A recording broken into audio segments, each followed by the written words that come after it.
आप जीवन में सफल होना चाहते हो? इसका जवाब हाँ है या ना है। आप जीवन में सफल होना चाहते हो? इसका जवाब हाँ है या ना है। आप अपने माता पिता को एक अच्छी जिंदगी देना चाहते हो? इसका जवाब हाँ है या ना है। आप एक अच्छा घर खरीदना चाहते हो? इसका जवाब हाँ है या ना है। आप देश में हर किसी की सेवा करना चाहते हो? इसका जवाब हाँ है या ना है। आप एक अच्छे व्यक्ति बनना चाहते हो? इसका जवाब हाँ है या ना है। इन सभी का जवाब हाँ है।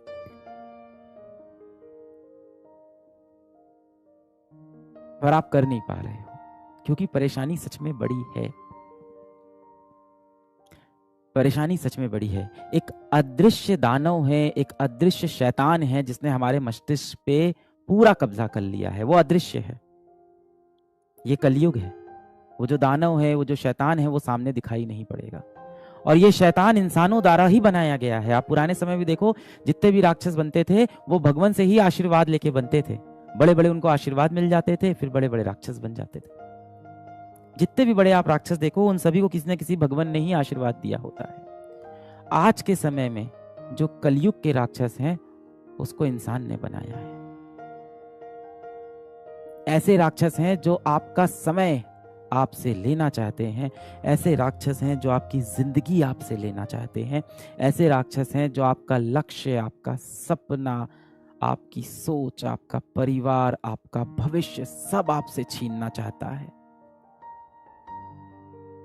वो राक्षस आपके मोबाइल फोन के अंदर है।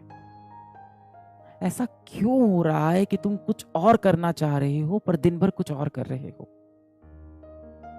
सब यही चाहते होंगे कि जीवन में वो सफल हो, डॉक्टर बने, क्योंकि ये बैच में डॉक्टर बनने की पढ़ाई हो रही है। पर ऐसा क्या है कि आप दिन भर वो काम कर ही नहीं रहे हो जिससे आपको आपका लक्ष्य मिले? सीधे शब्दों में आप समझो, आप अपने जीवन का जो कंट्रोल है, आप अपने जीवन का पूरा कंट्रोल एक शैतान को दे चुके हो, जो अपने हिसाब से आपके जीवन को चला रहा है। जो आपका मन होता है ना, वो बहुत चंचल होता है। और आपका मन ऐसा होता है जैसा एक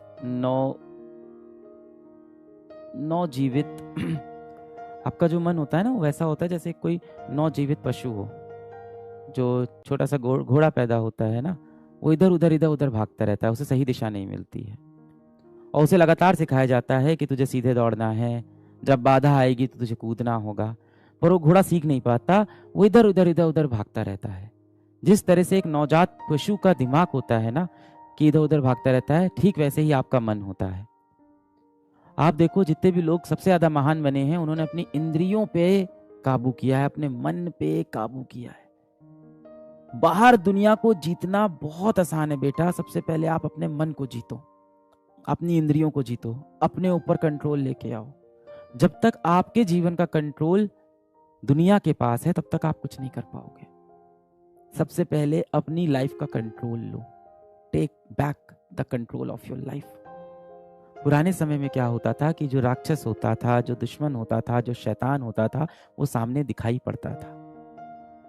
पर ये कलयुग आ गया है।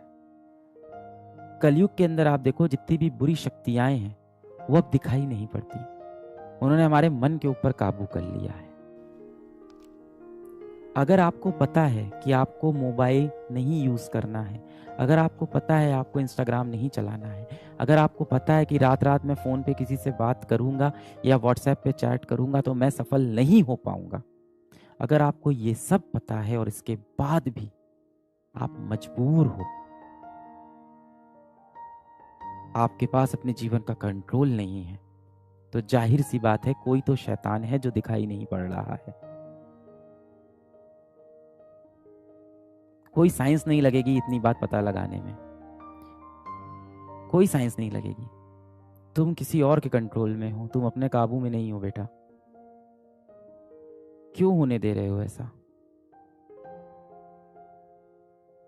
अगर सच में तुम्हें जीवन में सफल होना है, और अपने माँ बाप के लिए क्यों, अपने लिए जीवन में कुछ करना है, अपना नाम बनाना है, अगर अपना नाम रोशन करना है। मैंने एक दिन कहा था कि माँ बाप नाम रख देते हैं, पर नाम बनाना बेटे या बेटी का काम होता है। माता पिता आपका नाम रख देते हैं कि आपका नाम रख दिया आशु, पर इस नाम को बनाने का जो काम है वो आपके ऊपर है। अगर आप सच में अपना नाम बनाना चाहते हो, अगर आपके सच में दिल में ये इच्छा है कि आप जीवन में कुछ बड़ा करोगे, तो आप दिन भर ऐसा कर क्यों नहीं पा रहे हो? आप फंस क्यों गए हो? जो प्रॉब्लम्स आपको लग रहा है कि चली जाएगी, क्यों नहीं जा रही है? क्योंकि इन सभी प्रॉब्लम को शक्तियां मिली हैं। किसने दी है? किसने दी है? दुनिया के बड़े बड़े दिग्गजों ने दी है। बड़े बड़े दिग्गज जो ऐसे प्लेटफॉर्म अब बना रहे हैं जो आपके समय के साथ साथ आपका भविष्य, आपका सपना, आपकी जिंदगी, आपका डेटा, आपकी चॉइसेस सब आपसे छीन ले। इनसे आपको लड़ना है तो आपको वापस जाके अपने माता पिता, अपने भगवान पे भरोसा दिखाना होगा। मॉडर्न समय में ऐसा हो गया है कि अगर आप 4 दोस्तों की महफिल में बैठे हो और आपने अगर बोल दिया कि मैं भगवान कृष्ण में विश्वास रखता हूं और भगवान ने ऐसा करने को मुझको मना किया है, तो लोग आपकी हंसी उड़ाने लगते हैं।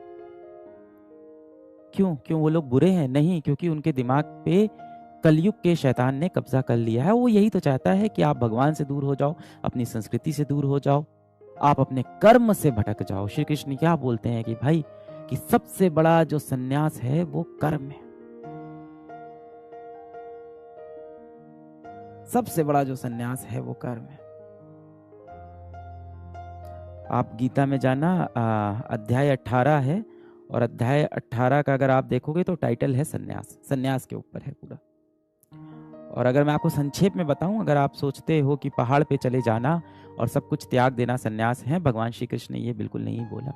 भगवान श्री कृष्ण ने बोला है कि सर्व कर्म फलम त्यागम परुष त्यागम विकक्षणा, कि जो सारे कर्म के फलों को त्याग दे वो सबसे ज्यादा विकक्षणाज है, मतलब सबसे इंटेलिजेंट लोग हैं, वो सबसे बड़े बुद्धिजीवी हैं वो लोग।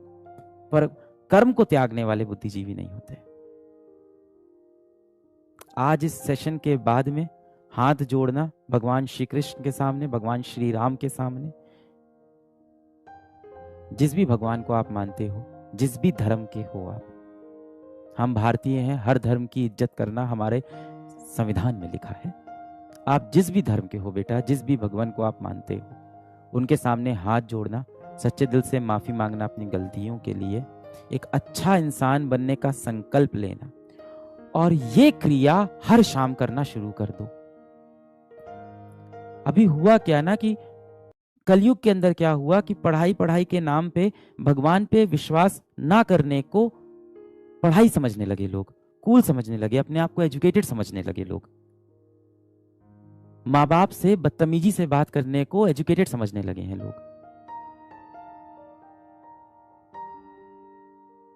गंदे शब्दों का प्रयोग करना, गंदे गंदे वीडियो देखना, भगवान पे से भरोसा उठना, इन सब को आप सोचते हो कि आप एजुकेटेड हो गए हो। आप डॉक्टर ही बनने जा रहे हो ना? हाँ, ऑपरेशन थिएटर के अंदर भी एक छोटा सा मंदिर बना होता है बेटा, और डॉक्टर भी क्या बोलता है कि सब भगवान के हाथ में। जैसे ही बुरा समय आता है आप बोलते हो सब भगवान के हाथ में। हर शाम एकदम दिल से अपने एक भगवान से, जो इस भगवान को आप मानते हो, उससे दिलो जान से एकदम कनेक्ट हो जाओ और माफी मांग लो कि आपने जो गलती की है। इतनी शक्ति मिलेगी ना बेटा आपको।